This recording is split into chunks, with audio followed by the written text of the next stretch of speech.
Now, let me just give you another update, or another angle, if you like, on this flag debate.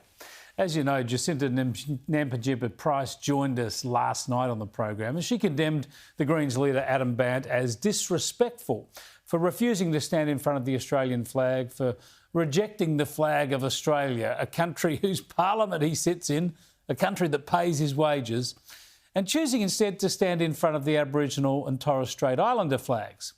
Well, Price, who will be sworn into the Senate next month, was spot on as usual. But have a listen to this when the Senator-elect turned up on the ABC's Radio National this morning. We heard how the Green left activists of the taxpayer-funded ABC were quite prepared to turn this issue completely upside down.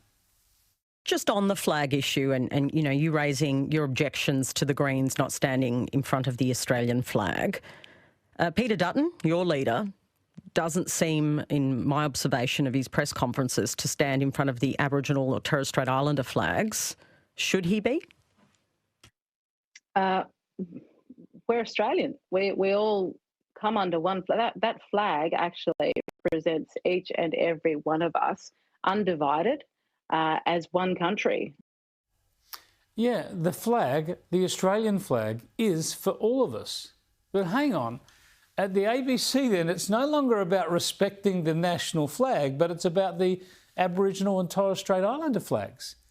The issue here, the story the ABC is following up, is a federal politician, a party leader no less, who is rejecting the national flag.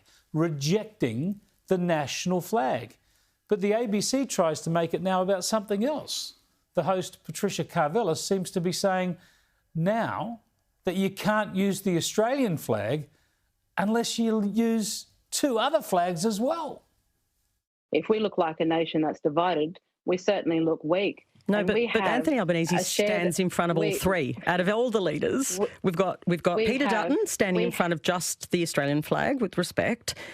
We've got the Greens leader not standing in front of the Australian flag. And then what don't you think the Aboriginal flag should be behind Peter Dutton as well, on the basis of unity?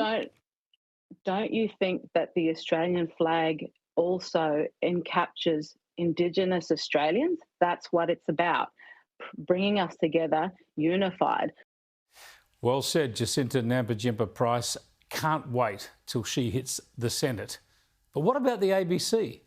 They're just so far left of the mainstream, aren't they? They want to flip this issue around now and demand that everybody uses three flags in this country. And if you don't use all three flags, then that apparently can be equated with actually rejecting our one official, national and unifying flag. Wouldn't it be good if we had a national broadcaster that was acquainted with the real world?